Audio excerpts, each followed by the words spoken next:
يلا بقى يا حبايبي، تعالى اقولك ازاي تعملي النوتيلا في البيت بالجمال والحلاوه دي. شايفين يا جماعه؟ شايفين جمالها وحلاوتها؟ وشايفه تقيله قد ايه؟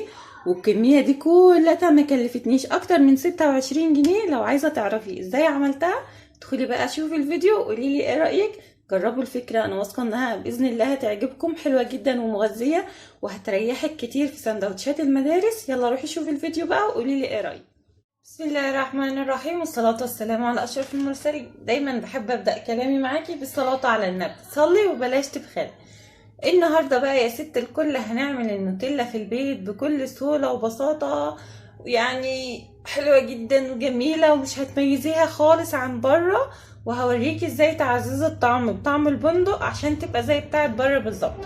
طبعا احنا عارفين ان هي بره غالية جدا واسعارها مكلفة، فاحنا بنحاول كده نتحايل على الامر، في نفس الوقت بنديها طعم حلو جدا بتعجب الولاد وبتنول رضاهم. وبصي بقى هتغرقي البيت نوتيلا بعد ما تشوفي البيت ده، بعد ما تشوفي الفيديو ده. نقول بسم الله كده ونشوف مقاديرنا. عندي هنا كوبايتين اتنين من الحليب. الكوبايه دي بتاخد كوبايتين اتنين من المج العادي بتاع الشاي.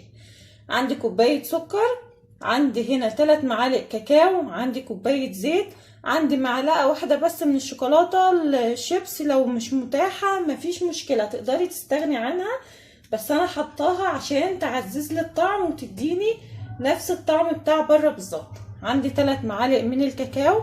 عندي هنا هاخد من النسكويه ده معلقتين اتنين، تمام. وعندي هنا باكو بسكوت فيري، مش هحطه كله، هاخد حوالي نصه. البسكوت هنا بيديها طعم حلو جدا وبيديها تقل وقوام بقى مفيش بعد كده. وعشان بقى نجيب طعم البندق هناخد ظرفين من النسكافيه ده بطعم البندق. اي نوع بطعم البندق استعمليه، مش شرط يكون نفس النوع، تمام. نقول بسم الله كده ونشوف هنبدأ ازاي. اول حاجة هنعملها خالص، انا الحليب بتاعي سخن. هتجيبي بقى من الخلاط الكبة اي حاجة تشتغلي فيها، وهحط بس الحليب الاول وهو دافي كده بسم الله. وهحط كمان معلقتين الشوكولاته دول عشان يسيحوا. حراره الحليب هتسيح لي الشوكولاته بسرعه، تمام. وهحط كمان البسكوت عشان برضك يسيح معايا بسرعه اهو. لو حابه تحطيه كلاته حطيه، مش هيعمل مشكله يعني، بل بالعكس هيتقل القوام كده وهيخليه جميل. بس انا هكتفي بنصه بس، كانوا حوالي 8 بسكوتات. وهحط كمان السكر كده بسم الله الرحمن الرحيم بالمنظر ده. وهضرب كله الاول لغايه كده ما انعمه كويس جدا يا جماعه. استعملي الخلاط بقى، اي حاجه متاحه عندك استعمليها. انا هنا بس حاطه الحليب دافي، سخونيه الحليب هتسيح لنا الشوكولاته بسرعه. نقول بسم الله كده ونضرب كده بالراحه. بصوا بقى يا حبايبي، بعد ما ضربت الشوكولاته كده والبسكوت بصي بقت اكنها مش موجوده خالص. الوقت بقى هبدا اضيف اللبن البودر كده بسم الله. اللبن البودر طبعا بيعزز لي الطعم بقى مش هقولك. وكمان الكاكاو بسم الله، شويه بشويه كده. وهنضرب بردك ده كولاته لغايه ما ندوبه حلو جدا كده بسم الله.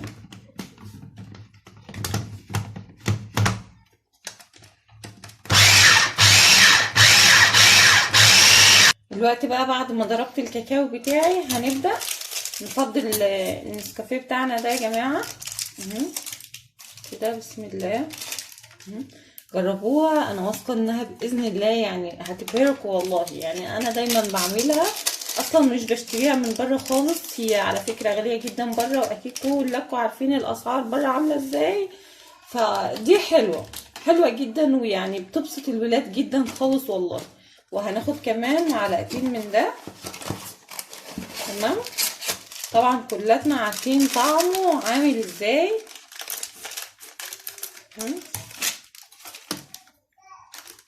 كده 1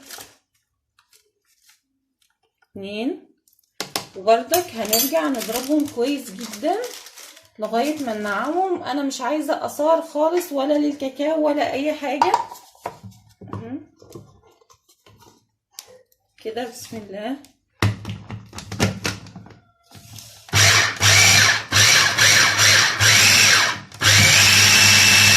بصوا بقى حبايبي، بعد ما ضربتها واتاكدت ان كل حاجه كده نعمت معايا، طبعا اللي هيعمل لي عمليه الربط هنا ايه؟ الزيت.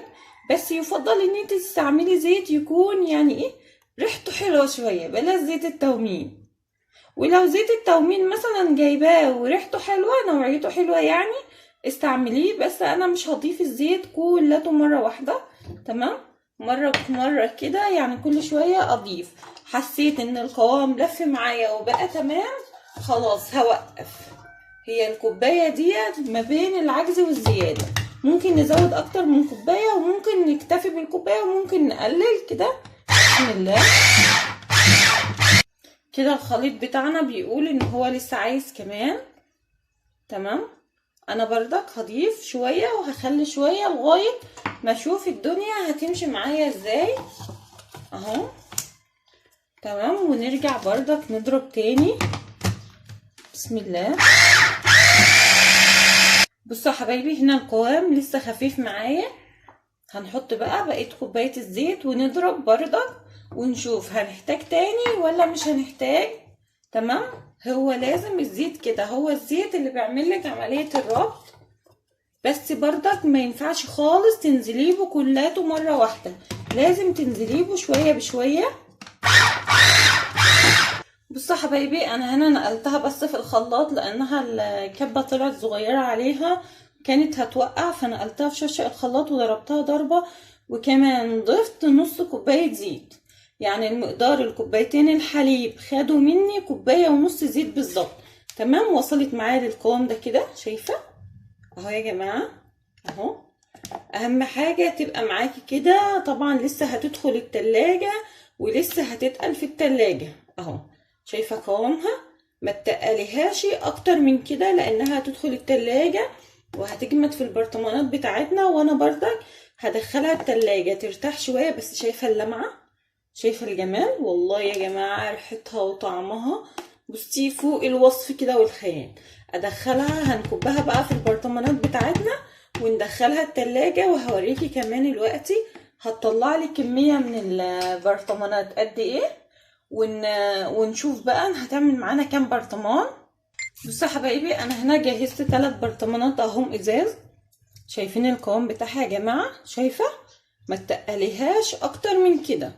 وطبعا انت اللي هتتحكمي في القوام ده، لما تحطي الزيت هتشوفي الدنيا هتبقى ماشية معاكي ازاي اهو. شايفه؟ ما شاء الله. شوفي بقى ان انت بتجيبي البرطمان من بره، يعني اصغر برطمان منها خالص تقريبا ب25 جنيه او ب26 جنيه. هي بقى كل الكميه اللي احنا عملناها ديت كلفتني بالظبط 26 جنيه، يعني كل الكميه دي ما شاء الله كلفتني بالظبط 26 جنيه. وزي ما انت شايفه بصي هتقعد عندك في التلاجة ممكن اكتر من 2 أو 3 شهور. شايفه يا جماعه؟ شايفه القوام بتاعها ما شاء الله. هنحط بس شوية كده في البولة عشان ادخلها التلاجة، ونرجع بقى نشوف القوام بتاعها، بس لازم ترتاح في التلاجة شوية واوريكي بقى جمالها وحلاوتها. ندخلها التلاجة بقى حوالي ساعة كده ونرجع نشوف شكلها النهائي سوا. ودي بقى يا حبايبي شكل الشوكولاتة بتاعتنا بعد ما حطيتها في التلاجة شوية. شايفين يا جماعة؟ شايفين؟ شايفة قوامها؟ بصي شايفة؟ شايفة قوامها وجمالها وحلاوتها؟ شايفة قد ايه بتتقل؟ وطبعا كل ما هتسيبيها في التلاجة كل ما هتتقل معاكي. تعالي كده اجربها لك كمان على حتة عيشة عشان تشوفي قد ايه هي حلوة جدا وبتتفرد معانا بكل سهولة وبساطة. جربي الفكرة جدا هتنفعك، حلو جدا جدا. شايفة على العيش عاملة ازاي؟ كمان ده كمان عيش بلدي، ما بالك بقى لو توست ولا فينو. شايفة جمالها وحلاوتها؟ شايفة مش سايبه معايا خالص ولا اي حاجه. جربوا الفكره يا جماعه، انا واثقه انها باذن الله هتعجبكم جدا وهتنول رضاكم. حلوه جدا موفره جدا زي ما انت شايفه، ما كلفتناش اكتر من 26 جنيه، بس هتنفعك جدا وهتنفع الولاد ما شاء الله. الكميه تخيلي كده لو انت بتشتري البرطمانات دي كلها من بره هتكلفك كام. يا رب بقى الفيديو يكون عجبكم ان شاء الله. لو عجبكم ما تنسونيش في لايك واشتراك وتعملوا شير عشان الفيديو يوصل لاكبر عدد ممكن. مع السلامة، ونتقابل في فيديوهات تانية كتيرة بإذن الله.